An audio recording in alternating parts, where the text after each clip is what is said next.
Hi guys, and welcome to another episode of our Battle Spot Double series. So we finished off last week with that episode playing that Mega Blastoise team, and that was incredible. Like, the damage that it did in the rain with that water spout was just insane. I had so much fun playing it. It was a great team to feature on the channel, and it's definitely something to keep in mind, especially just the power output once you get it set up, especially in a Tailwind setting, where it's going to be outspeeding majority of other Pokemon on the opposing end of the field, and if you can just freely fire off those water spouts without any fear of another weather coming in, you know you're going to be doing some huge damage. So hope you guys enjoyed it. It was great to kind of feature another starter Pokemon. So we featured the Charizard, the Venusaur and the Blastoise, the original 3 starter Pokemon on the series so far. We've got 2 more QR code episodes to play on this series, so this is one of them today. The next QR code team that we'll play, and probably be the last one for a little while, is going to be on Thursday this week. So get your suggestions in quick. I am going to pick the first one that we get on the channel today and play that on Thursday to kind of say farewell to the QR code little segment that we're doing, just to get ourselves kind of warmed up into the Battle Spot Doubles format. And on Saturday and Sunday this weekend, we're going to do a little bit of a live stream on Saturday and Sunday, and 2-part team building episodes, just to kind of build that Battle Spot Doubles team to take into next week. So that's going to be a lot of fun. So I will let you know the times over the weekend when we're going to do that. So do stay tuned for that, guys. I'll do that probably Thursday or Friday's episode of the School of Hard Knocks, and then you can pen that in. And if you're around, that'll be awesome to come and hang out, and we'll start building the team. I've got a few ideas that I want to use in the Battle Spot Doubles format, if you want to get involved, if you've got questions to ask while I'm putting the team together and things like that, and it's going to be a lot easier, I think, if you're around and I'm doing it on the live stream. If you've got questions, you can just throw them at me and I'll be able to answer straight away, rather than kind of leave them in the comments and wait for me to kind of catch up on stuff. So that is going to be something we'll do in this weekend. And then next week, I'm either going to be potentially going into Battle Spot Double straight away, just onto the ladder, playing the team, or we're going to have a couple of best of 3 matches, depending on what I can get arranged with people, because that's the thing, people have a lot of stuff going on all the time, so it's just trying to arrange it around their schedule and stuff like that. So we'll see what happens anyway. Regardless of any of that, we're going to have a brand new team to play on this series, and it's going to be a lot of fun, because it's going to be the first one we're going to be actually building in this format.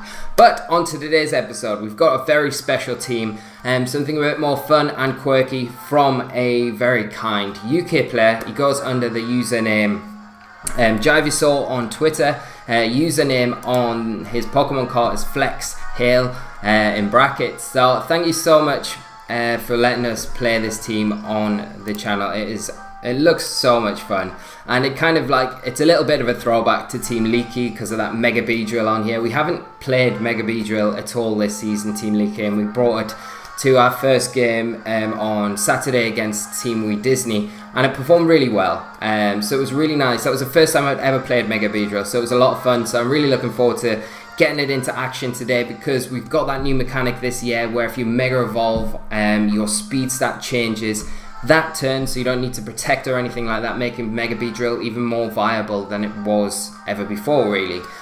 We round off the team with Landorus, Greninja, Hariyama, Cresselia and Heatran. And one other thing that I really like on the team is the Calm Mind Cresselia we've got here. The Calm Mind Cresselia has been seen quite popular, in past formats. 2013, we saw a little bit in 2015, and it's very powerful if you can get a couple of Calm Minds set up. We've got it as a Trick Room setter there as well to help support stuff like Hariyama and Heatran as well. So it's going to be pretty fun, and I love the inclusion of the Gracium Z on Heatran there with that Solar Beam. So that's a really good kind of addition to dealing with things like Greninja, which otherwise, sorry, not Greninja, just staring at Greninja and it's locked into my brain.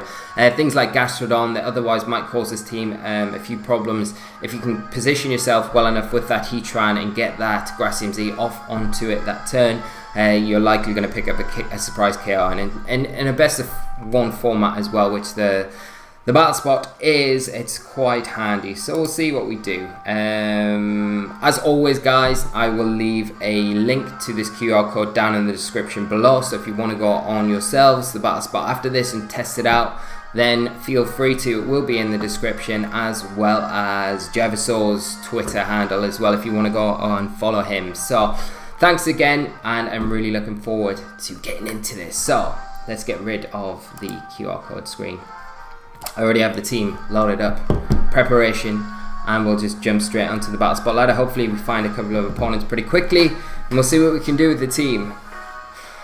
I'm a little bit nervous about the Beedrill. It's one of those Pokemon, it's so frail, but it's so powerful at the same time. I think it's just about being able to not get a bit too carried away with it, be a bit cautious with it, and just pick your moments for when you want to nuke your opponents if you've got the chance to. But and we've got the blinking. I'm gonna have to change this. We've got the School of Hard Knocks cover on here. We don't want that, do we, guys?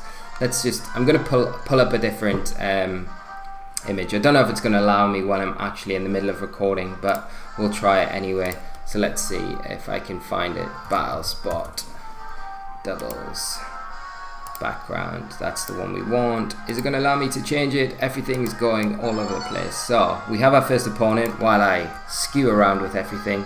This is so unprofessional. Sorry, guys. So unprofessional. But no, we don't want to change that, whatever it is.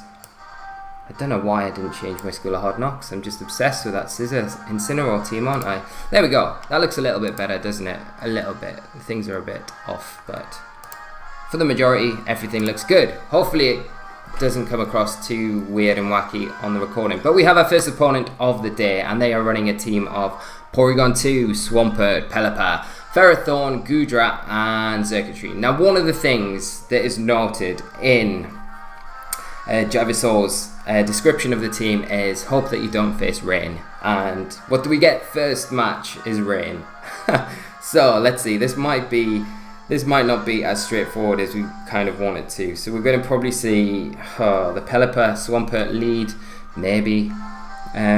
We do have Scarfed Landorus, but it's not going to help us out too much, is it? I think what we could do is go Greninja, Hariyama. I will bring Cresselia, and Xurkitree could be a bit of a problem, but I think this is going to be a bit of a struggle, this match. Let's bring Beedrill to this match, just as a late game sweeper if we get the chance, if we get that far. But might not be too easy. I mean, we've got stuff that we can do, so let's see how we can approach this. And it all comes down to how our opponent plays. I think Hariyama is going to play a big role here for that Porygon 2 and the Ferrothorn especially.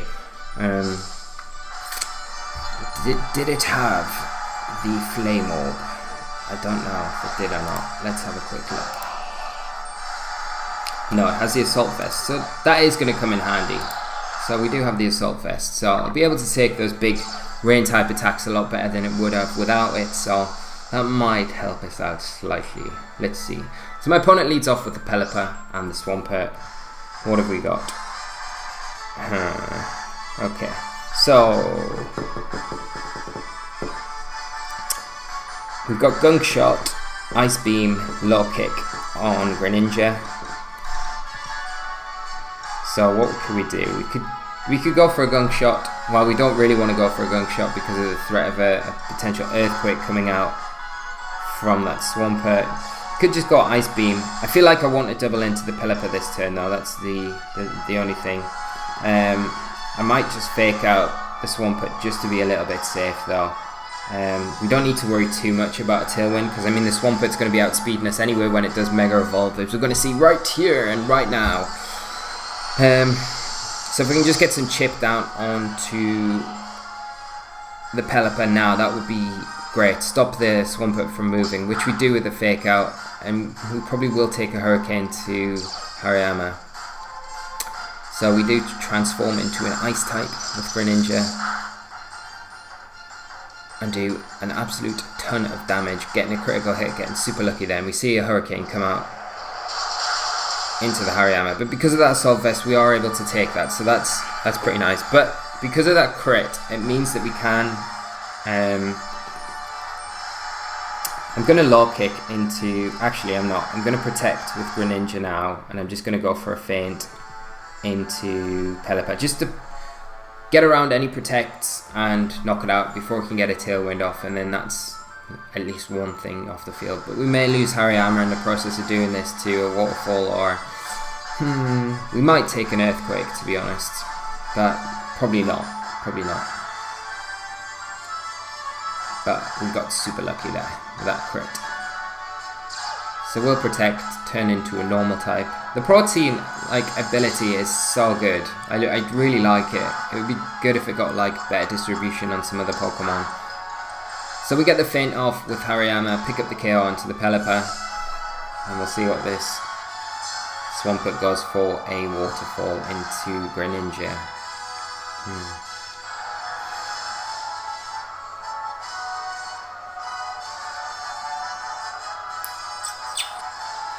So, what is my opponent going to bring in now? Like I said earlier in the match, Hariyama is going to be quite important, because if my opponent's got the Ferrothorn or the Porygon 2, we kind of want to keep it around for later in the game. So it might be worth us switching it out this next turn and keep it for the late game. So just waiting on my opponent. But it does bring in the Ferrothorn very wisely. But what we can do is go for that low pick with that Greninja onto it, get some damage off onto it, and switch Hariyama out into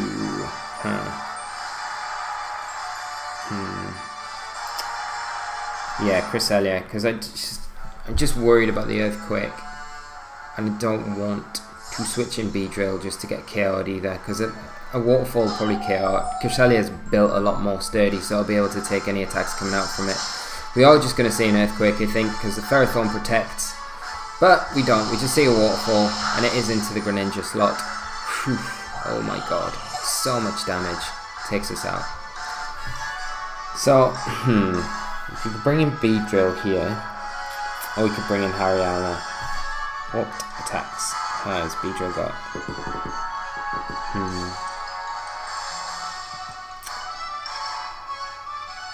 The thing is, with Mega Beedrill, if it's max speed, we might be outspeeding the Swampert, and we could potentially get a... the thing is, even if we're outspeeding it, we're not going to be doing too much damage to it either way, so... I'll bring in Hariyama. I don't think our options are too great at the minute, though. So we know the Ferrothorn's just protected, but... we don't really want to fake out into it because of the Iron Barbs, and I don't think we're going to be able to take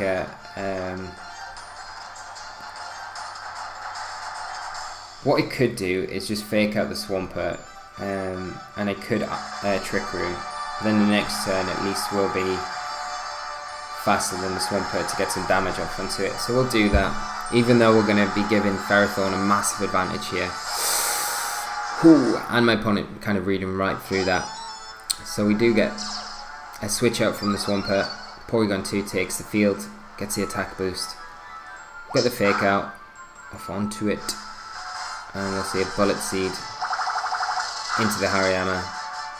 Oh dear, oh dear, oh dear, oh dear. This is not great, because if Hariyama goes down here, it doesn't, thankfully. Do get the Trick Room off, but this is not ideal at all. We're in a terrible position. We need to reverse the Trick Room right now.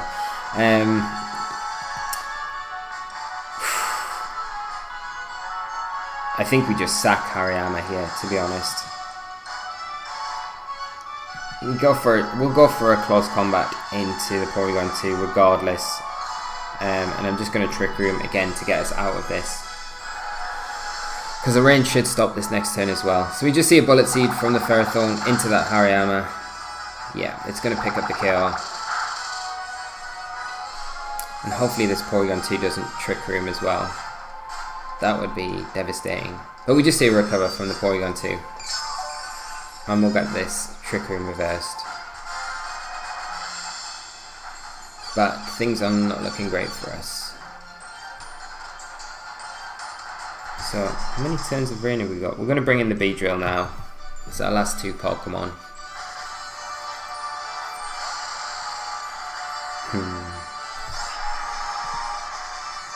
You've got to imagine that the Porygon 2 just Trick Rooms here.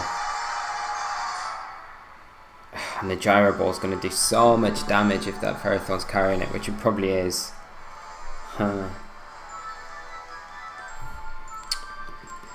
Yeah, I'm just going to go Poison Jab, and I'm going to have to just start Calm Minding. I'm just going to have to see if I can Calm Mind up with Cresselia, get as many as I can under Cresselia's belt, and then start hitting stuff with Ice Beam. It's not going to be the strongest way to go about it, but we'll see. If we can get a Poison here, it's going to be really handy. No Poison. So we need to get the Calm Mind up.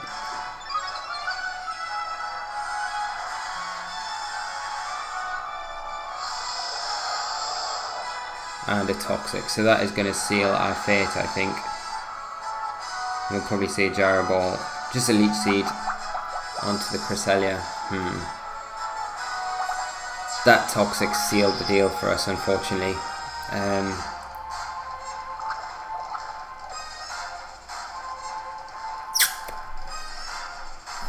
Because we just not got the damage output that we need. I'm just gonna... yeah. And the Toxic's just going to stack up each turn now. Even though we've got Moonlight, it's just going to be inevitable before Cresselia goes down. Beedrill's not as bulky as it could be. Still doing good damage though. It's doing like really nice damage to Porygon 2. We'll probably see it just recover here. Yeah. My opponent's free just to stall out both Pokemon that they've got. There's a Bullet Seed.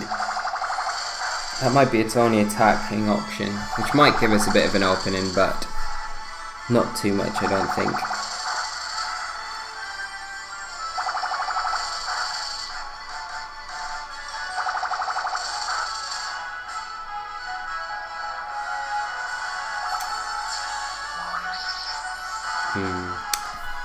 One nice option that I would like look at maybe to changing on this team without changing Pokemon or anything like that is because you've got the Poison stab on Mega Beedrill, you don't really necessarily need the Gunk Shot, I don't feel, on Greninja. And that slot could be changed for Grass Knot, which would come in super handy against stuff like Swampert and Rain teams in particular. Just allowing you to, I'm sure it would pick up the one-hit KO as well, and because you outspeed stuff like Pelipper, the next turn you can kind of change your type to kind of complement not being as weak to the Hurricane as you probably would have been before that. So that's an option to think about. I think that I would definitely consider in the Greninja. And we finally see the Gyro Ball. It is enough to pick up the KO onto the Beedrill.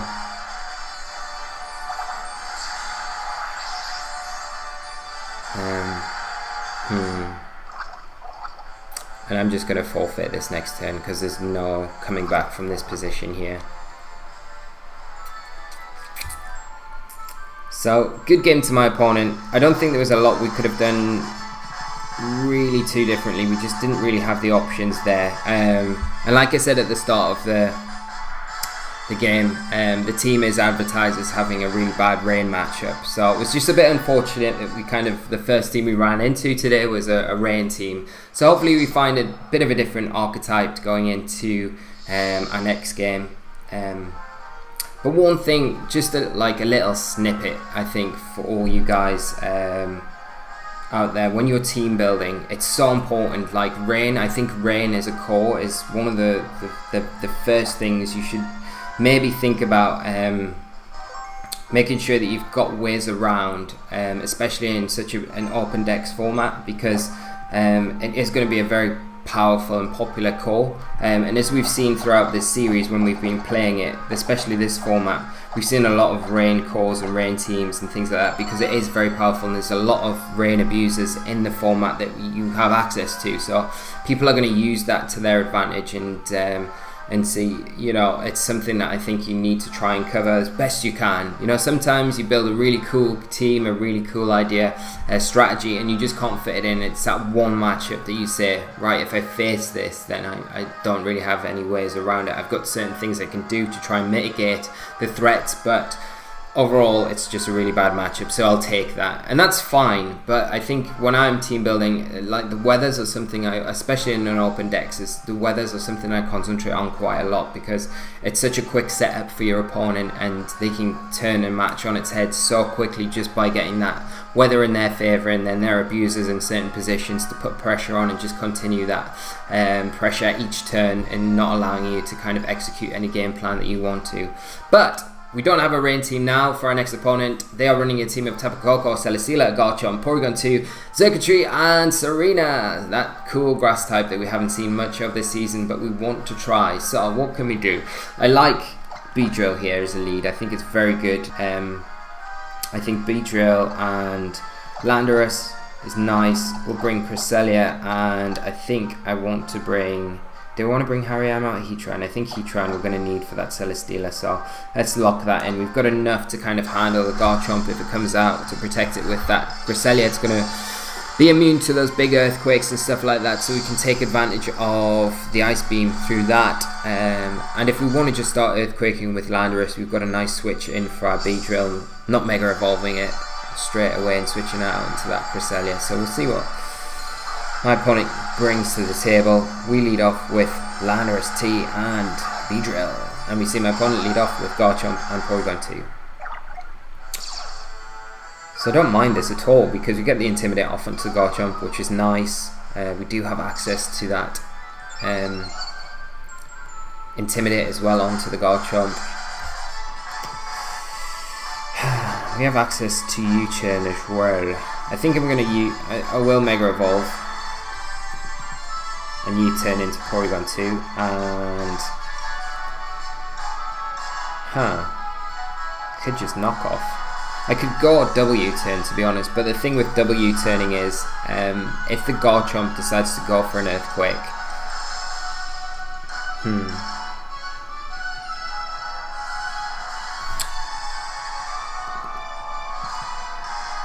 it's just switching in Heatran to potentially take that Earthquake, which is not going to be ideal.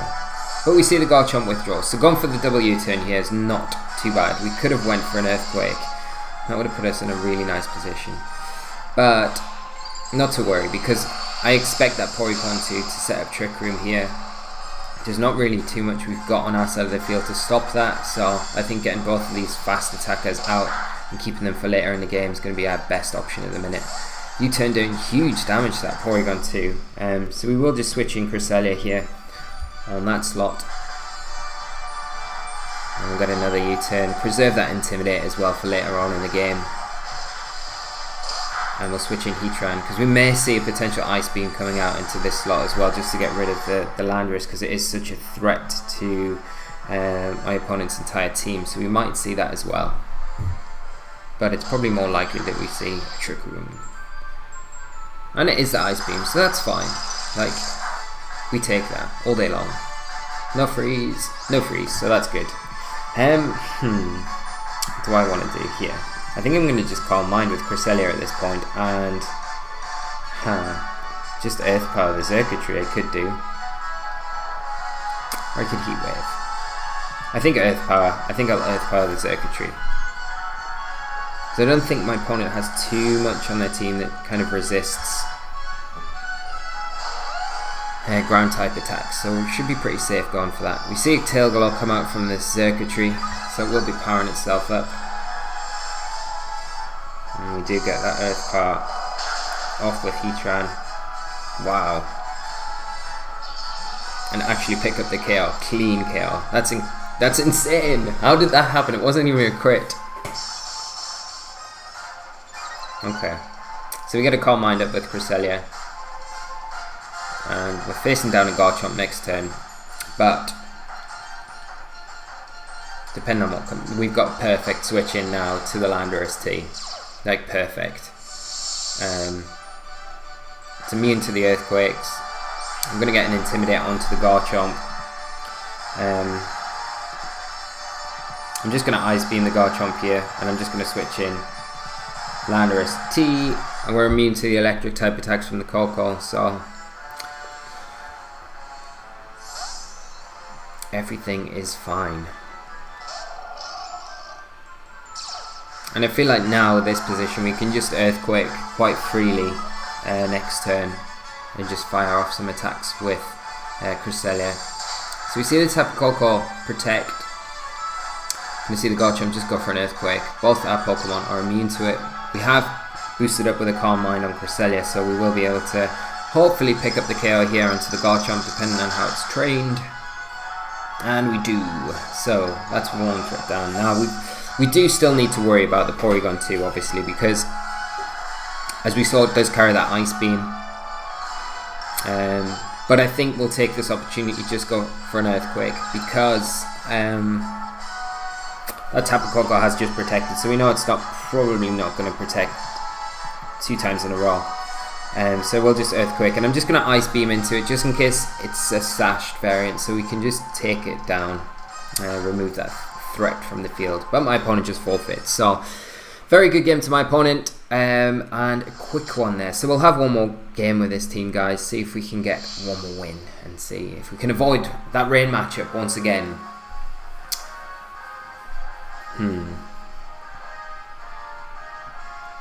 The other thing what you could do if the rain matchup's really bad with this team is just take out the Greninja completely and replace it with Gastrodon, for instance. That's a quick and easy check to do there. And you've got the Trick Room mode already, so Gastrodon really thrives on the Trick Room. It helps support the Heatran nicely. The only thing then is you might want to look at possibly putting in a grass type to round off Fire, Water, Grass Core. It will give you nice synergy, nice switch synergy and things like that. So you could look at possibly switching around the Hariyama maybe in that slot. There's lots of options to patch up the rain matchup, but they're just ideas. And of course, we get a rain team. So let's see what we can do. I think we've definitely got options. So let's see what we can do. We've got the Ludicolo there. Beedrill hits for good damage. Beedrill hits the Tapu Lele for really good damage. You've got Drill Run on it to hit that Aegislash. We've got the U-turn for that Orangaroo. So Beedrill's not a bad Pokemon to bring here. We do just need to be a little bit careful with it, though, if that rain mode does get set up. I think what I would like to possibly do here is lead Beedrill Hariyama. It gives it that little bit of support with the Fake Out. And if we see Tapu Lele come out onto the field, then we know we can nuke it down on that slot on the Tapu Lele. We do have to be a bit careful of a Scarfed variant. But then we can bring, I think, Heatran. I do really want to bring Heatran to this match. I really want to bring Heatran because it's just against the Aegislash, the Lele, it's very good. And I think we're going to have to bring Cresselia again. So we'll lock in with those 4. Oh, let's see. You know, if we can get a Trick Room up, we can maybe take advantage of that Grass CMZ on the Heatran and fire that off into something like the Politoed. I have no idea what music I've clicked in either.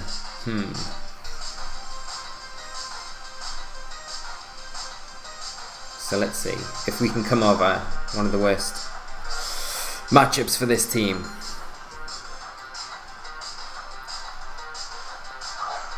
Right, so we see the Aegislash Tapu Lele come out.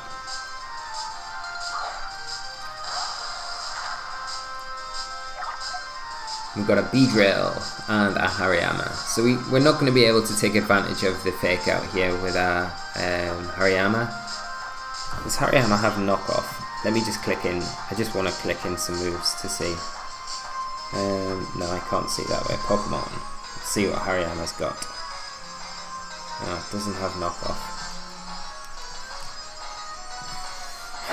It does have Poison Jab though.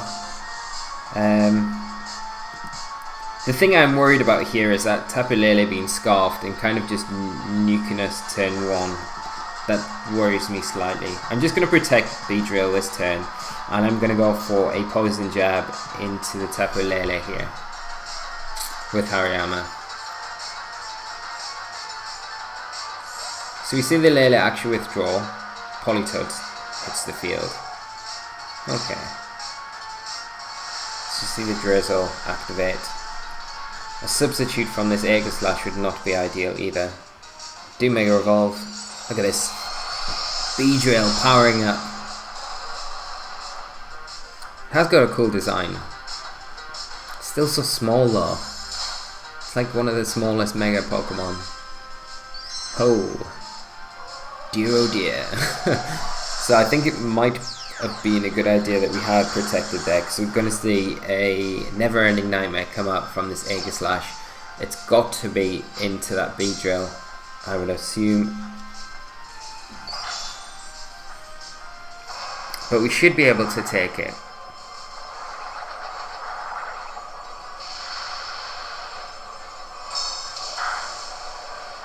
Yeah, okay, so it does about 30-40% damage, and we'll get a poison jab off onto this Politoed, which does really decent enough damage actually. Now, here is the question, what do we do? The Aegislash has to protect, right? It has to King Shield, I would say. So we could... It has to. I want to get Beedrill out of here, so I'm going to U-turn into the Politoed, and I'm going to close combat into the Politoed as well with Hariyama. Hopefully we don't say protect on the Politoed. We don't, so that's fine. Wow, I didn't expect it to actually do that much damage. That is crazy. Okay. So, what can we do? We're probably going to see a Shadow Ball come into that slot, so it's... I don't really want to just bring in Cresselia to take a big Shadow Ball at this point, so I think it's probably better off bringing in the Heatran. It'll take it slightly better. And then we do put a lot of pressure onto the Aegislash next turn, because we've got that Earth Power we can take advantage of. Of course we've got Heat Wave, but because of the rain that will be nerfed, so yeah, obviously the close combat's not going to do anything. We did double into that Politoed slot, so because Aegislash is a Ghost type, it is not affected by any fighting type moves.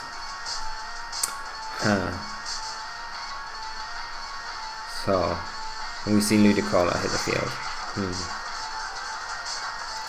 This is another thing, like, I do like Feint on Hariyama, but I feel like Knockoff as well is very valuable for just knocking off items and being able to hit opposing Ghost type Pokemon. With the Hariyama at the minute, without the knockoff, you're not really able to do anything other than just sit in front of an Aegislash and just take damage, like in this situation anyway.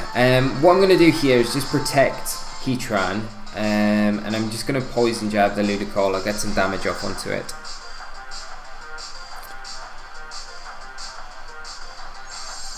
Because we want to stall out this rain as much as we can here. We're going to see a Hydro Pump into the Hariyama. With the Assault Vesta, we are able to take that quite comfortably as well. And my opponent seeing that Protect coming from the Heatran, doubling up into the Hariyama. Special Defense does fall, which is a bit unfortunate. But Poison Jab doing a huge amount of damage. And the situation like before, like I've just said, Knockoff would be a really valuable move, but in this situation we've got the Feint, so we can take down that Ludicolo without any worries right now. So I'm going to go for an Earth Power into the Aegislash, and I'm going to go for a Feint into the Ludicolo. Hopefully pick up a bit of a surprise KO, and we might be able to take down this Aegislash as well. So there's the Feint. Oh, of course, the Psychic Terrain's up. Fool. Idiot. Idiot. Idiot. Idiot. Oh, right, kids. Always remember, if Psychic Terrain's up, that you cannot use priority moves.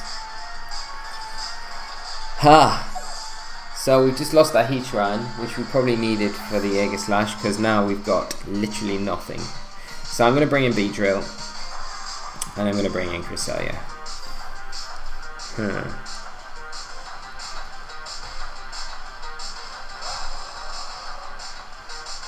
We need this rain to end. I'm hoping the rain ends this turn. I can't believe I just did that. Getting way too carried away. So the rain does end this next turn. So what I'm going to do is just protect Beedrill. and I'm going to go for a Calm Mind with Cresselia. Hopefully my opponent doesn't double into it this turn. I feel like they've got to target the Beedrill down with at least one slot here.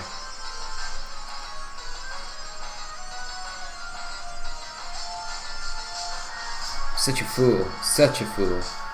Yeah, I think I was just getting a bit too carried away. I was thinking, oh, we're looking quite good against this rain team if we can get these moves off here, and just totally forgetting about the psychic terrain. Need to wake up a little bit and realise what I'm doing. That has put us in a really bad position doing that as well.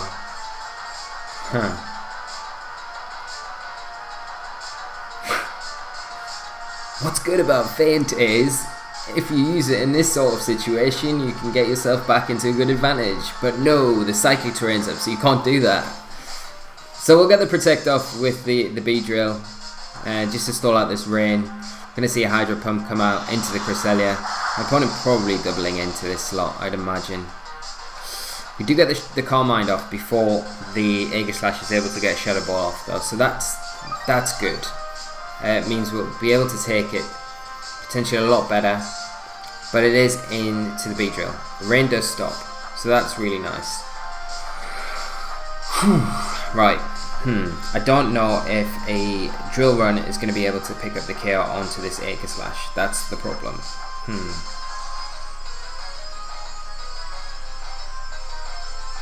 But I can't imagine my opponent switching out the Ludicolo at this point. I feel like...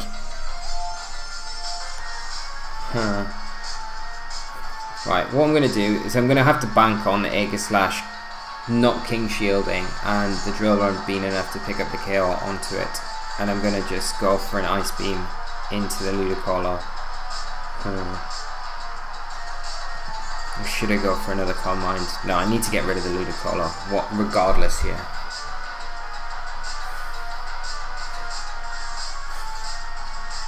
There's no King Shield from this Aegislash. Is it going to be enough? It is. Okay.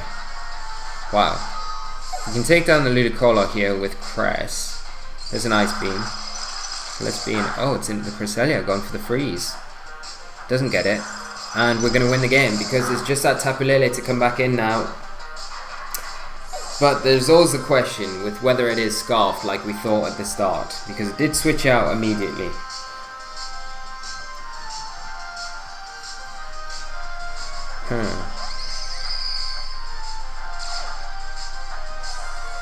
It does get the Psychic Terrain up.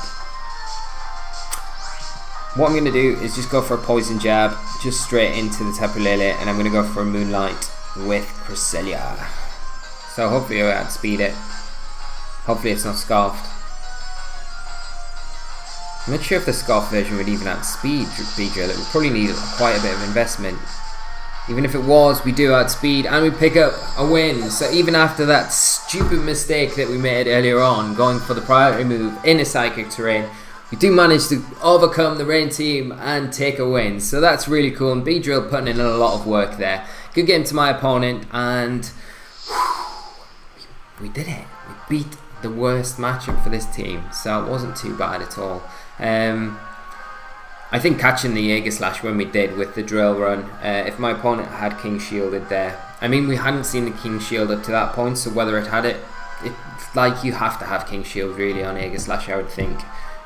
So just catching it in that situation and picking up the KO, which was really nice,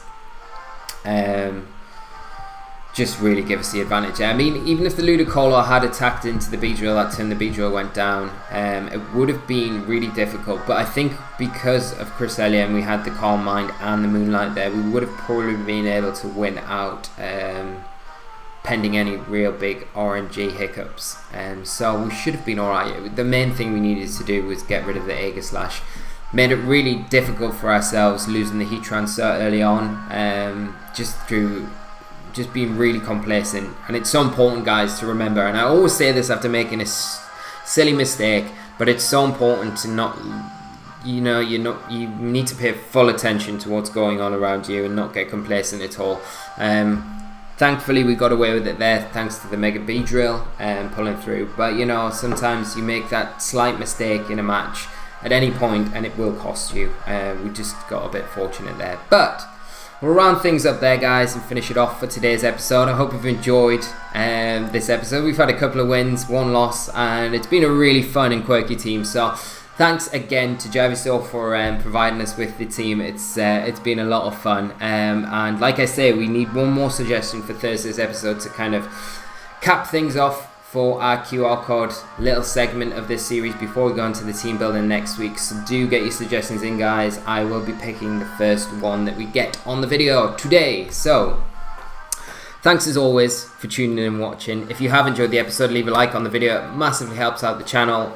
Subscribe if you're new. Hi, so you get all the updates for when our daily content comes out. We've got the School of Hard Knocks series, we've got the BattleSpot Double series, QR Code series, and we've got MBL Season 2 as well going on. So do subscribe so you get all the updates and you don't miss anything coming out. If you've got any questions about the team or anything that happened in the episode today, or you just want to rip me about fainting in a psychic terrain, feel free to do that because I probably deserve it. But we all make mistakes. Don't be too harsh on me. Yeah. Also, guys, I will just remind you all while I think on that we have got a competition running at the minute this week. So to celebrate the 100th episode of the School of Hard Knocks on Friday, we had a live stream and I put together a couple of packs of things for you guys to potentially win. So as you can see on your screen right now, if I can pull it up. Oh, it's out of sync because we had to change the screen. This episode's been fun, hasn't it? There's been lots of hiccups and things along the way, but it's alright. So as you can see on your screen right now, guys, I put this cool pack together for you guys to potentially win. I'm just going to reach over and grab one of the big things here. We've got this plush Worlds 2016 plush limited edition Pikachu that you can get your hands on, along with a lot of other goodies, Worlds t-shirt, Pokemon Art Academy game, binders, playmats, all that sort of thing. So if you want to stand a chance of winning that, to enter the prize draw, all you guys need to do is be subscribed to the channel and leave a like and a comment on any video between Friday the 30th of June and Friday the 7th of July. We'll do the prize draw on Monday the 10th of July, and I'll announce all 4 winners. So you're going to get one winner winning that big goodie bag there with all the world stuff, and then 3 of you will win one of these really cool canvas art, the Pokemon canvas art that I've got my hands on. So as you can see, there is a Mega Blaziken right here, then a Tyranitar and a Mega, what looks like a Mega Charizard, a shiny Mega Charizard Y, I think. But they're pretty cool, so they look nice on the wall and things like that. So 3 of you will get one of those, and the main prize will go to 1 lucky winner. So if you want to participate, guys, all you need to do, again, is just subscribe to the channel, leave a like and a comment on any video from last Friday to this Friday. Alright, but we'll leave things there, guys. Thanks as always for tuning in. It's always a pleasure to have you here with me. Like I say, if you've got any questions, comments on anything like that about the team or this episode, just let me know and I will get back to you as soon as possible. But I will leave it there and I will see you tomorrow. We'll be back with another episode of School of Hard Knocks. We're going to do a quick review at the start of the episode, have a look at the results from the recent Indianapolis International Championships that happened this past weekend. Have a look at the team, see what we can kind of formulate from those teams that came out on the top cut, and see if there's anything that we can kind of implement maybe in our new team going into next week on the channel. So until then, guys, take care. Whatever you're doing, have a great evening, afternoon, morning, whatever you're doing, and I will see you later. So until then, guys, bye bye.